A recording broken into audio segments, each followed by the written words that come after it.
Friday night because otherwise I would be on my couch with my phone just waiting for someone to call me and tell me that they need to be picked up and driven to any particular suburb at any particular time because I have kids.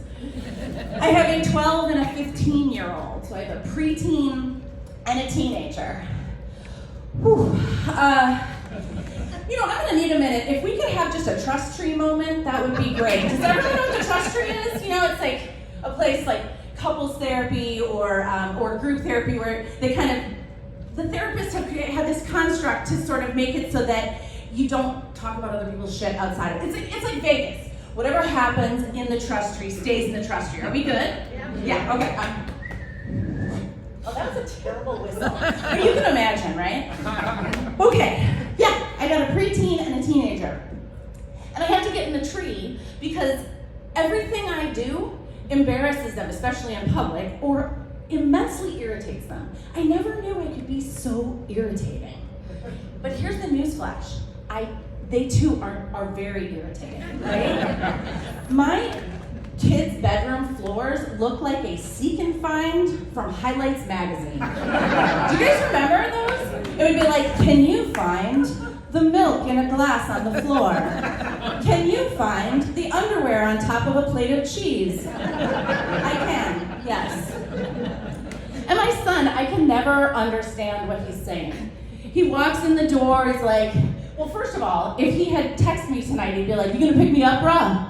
I'm like, sure, I'm at your beck and call, obviously. And then he walks in, he's like, gang, gang, what's good? Really? Hey, what's for dinner, big dog? I'm like, oh, I don't know, chicken. Oh, that's mid. You know, mid is not good. It's not good. It's not bad, but it's not good. If you looked at my Google history, it is all of my son's words trying to figure out whether to be insulted or feeling like he feels good about me, right? And everything's drip, right? Like that has drip or it doesn't have drip. And I couldn't figure out what it meant, so I had to Google it, right? And I found out it meant style, and then it all made sense because he was like, Dad has no drip. And I'm like, oh, right. Yes, Dad has no drip. He's got khakis and a collared shirt, but he has no drip. That is true. That is true. All right, I think that's enough. We'll just branches up for a minute, right? Can you feel it? We're like almost, do you guys know? Less than a week, Thanksgiving. I know, let's all take a group breath because that's a lot to take in. Yeah, I think I'm gonna need the tree again. Let's bring it down. Because here's the thing, I can feel it on the back of my neck, the train is headed into Dysfunction Junction. Right? And I like Thanksgiving though, I do like it, because it's just, there's no presents, there's not a lot of expectations, except for the perfect meal, not eating too much, not drinking too much, tolerating the people you love properly. But other than that, it's totally low stress. But I really like the Thanksgiving meal. I like it. There's something traditional about it. I like it. What makes me uncomfortable is the hierarchy of who gets to bring what to Thanksgiving. I like to think it a little bit like a Jenga tower. Do you guys know the game Jenga? With the tower? Okay, cool. So the people that bring the turkey, right, whether they host it or whatever, the turkey is the bottom of the Jenga tower. You're pretty much the solid centerpiece of Thanksgiving. The only thing that you could do to screw it up is to bring a tofurkey or a turducken. This is not the time to experiment on your culture. There's a lot of stress, people are bringing a lot of emotional baggage. We need to have turkey straight up, all right? So don't do that. Then we have the game, the actual bars, the game itself, those are the sides, right? Everybody has the sides, but a hostess is smart because she asks everybody to bring sides. So that when somebody shows up with, say, a Jell-O mold with fruit and nuts in it, the tower doesn't fall because we still got mac and cheese, we've still got mashed potatoes, and then someone brings the tuna casserole, and you're like, oh God, this is gonna bring it down, but it doesn't because we still got lots more to go. And then there's the dessert and appetizers people. And those are the little bars in the Jenga tower that you just can push right through because it doesn't really matter. We know you can't cook, and we asked you to come anyway, and we were just being nice, right? block of cheese and some Triscuits. You can bring a pumpkin pie, or you can bring a bag of Chips Ahoy. Nobody cares. It doesn't matter. Finally, at the very top of the tower, people who have been asked to bring alcohol, right? Because the top of the tower doesn't matter. Nothing's taking it down, right? And the people that are asked to bring alcohol are either, say, recent college grads or the black sheep of the family, right? Nobody expected you to come. We are glad you did, but we certainly didn't actually expect you to bring what we asked you to bring. And you'll notice that when you put that bottle of wine on the bar where the hostess tells you to go, and it's a fully stocked bar because she just wasn't counting on you, all right? So that's Thanksgiving for me, and then, and then right after that it's Black Friday, and then it's just like crazy train all the way to 2024.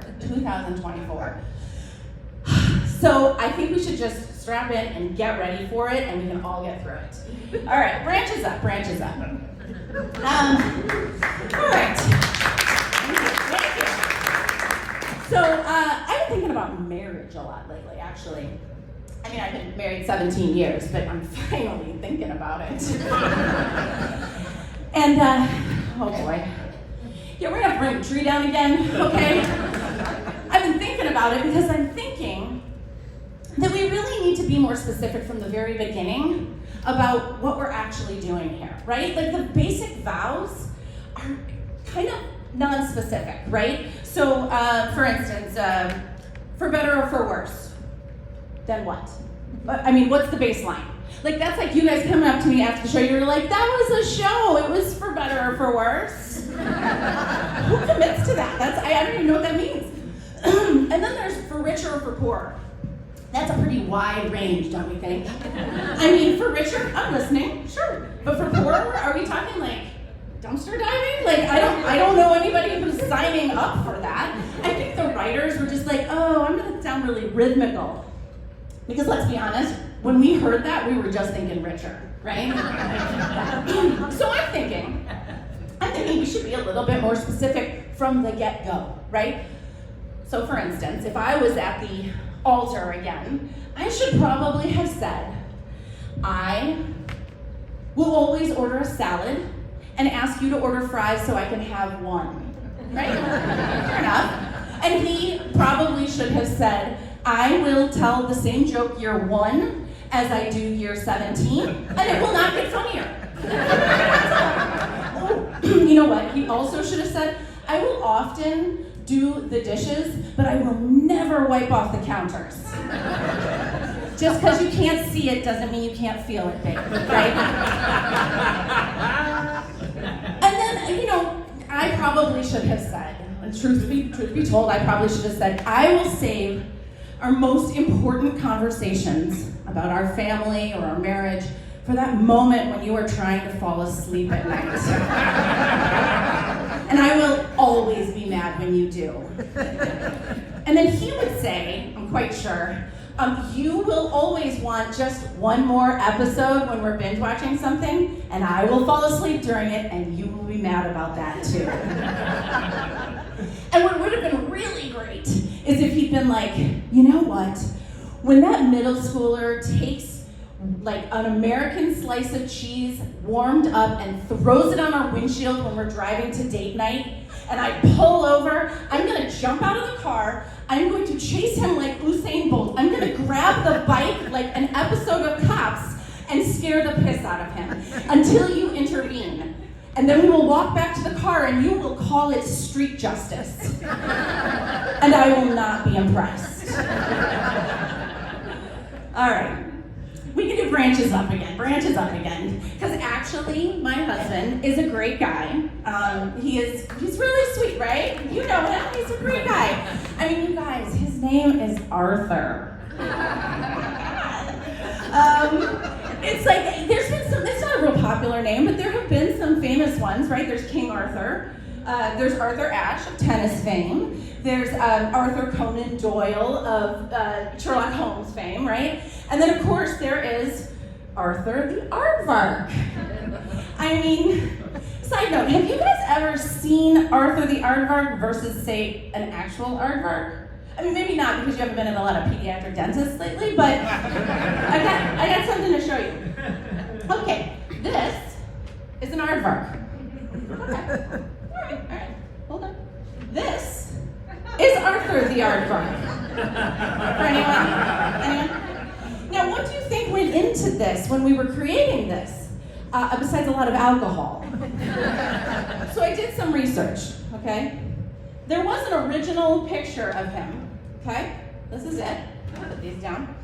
Now, here's what I'm thinking. I'm thinking that they were like, I don't know, he just looks too much like Snuffleupagus from Sesame Street, you know, Great Bird's Imaginary Friend. Or maybe, what I think is more likely is they were like, you know what? For PBS, he's just too penisy. He's just too penisy. You know what? I probably should have put the tree down for that, but I forgot. Anyway, it's been really great. Thank you so much.